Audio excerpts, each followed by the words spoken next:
ಬ್ರಹ್ಮಚಾರಿಣಿ ದುರ್ಗಾದೇವಿಯ ಎರಡನೇ ಅವತಾರ. ಈ ದೇವಿಯು ತನ್ನ ತಪಸ್ಸಿನ ಶಕ್ತಿಯ ಸಂಕೇತವಾಗಿದ್ದು, ನವರಾತ್ರಿಯ ಎರಡನೇ ದಿನದಂದು ಈಕೆಯನ್ನ ಪೂಜಿಸಲಾಗುತ್ತದೆ. ಒಂದು ಜನ್ಮದಲ್ಲಿ ಪಾರ್ವತಿಯಾಗಿ ಜನಿಸಿದ ಸತೀದೇವಿಯು ಶಿವನನ್ನು ಪತಿಯಾಗಿ ಪಡೆಯಲು ಕಠಿಣ ತಪಸ್ಸನ್ನು ಮಾಡುತ್ತಾಳೆ. ಈಕೆಯ ತಪಸ್ಸಿನ ಆಚರಣೆಯಿಂದಾಗಿ ಈಕೆಗೆ ಬ್ರಹ್ಮಚಾರಿಣಿ ಎಂಬ ಹೆಸರು ಬಂತು. ಬ್ರಹ್ಮಚಾರಿಣಿ ಎಂದರೆ ತಪಸ್ಸನ್ನು ಆಚರಿಸುವವಳು.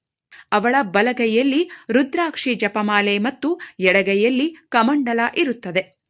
ಈ ದೇವಿಗೆ ದಾಸವಾಳ, ಕಮಲದ ಹೂಗಳು, ಸಕ್ಕರೆ ಅಥವಾ ಸಕ್ಕರೆಯಿಂದ ಮಾಡಿದ ಸಿಹಿ ಪದಾರ್ಥಗಳನ್ನು ಅರ್ಪಿಸಲಾಗುತ್ತದೆ. ಬ್ರಹ್ಮಚಾರಿಣಿ ಭಕ್ತಿ, ತಪಸ್ಸು, ಧೈರ್ಯ, ಶಾಂತಿ ಮತ್ತು ಜ್ಞಾನದ ಪ್ರತೀಕ. ಬ್ರಹ್ಮಚಾರಿಣಿಯನ್ನು ಪೂಜಿಸುವುದರಿಂದ ಮನಸ್ಸಿಗೆ ಶಾಂತಿ ಸಿಗುತ್ತದೆ. ಈ ದೇವಿಯ ಆರಾಧನೆಯಿಂದ ಕುಟುಂಬದ ಸದಸ್ಯರ ಆಯುಷ್ಯ ಹೆಚ್ಚಾಗುತ್ತದೆ ಎಂಬ ನಂಬಿಕೆ ಇದೆ.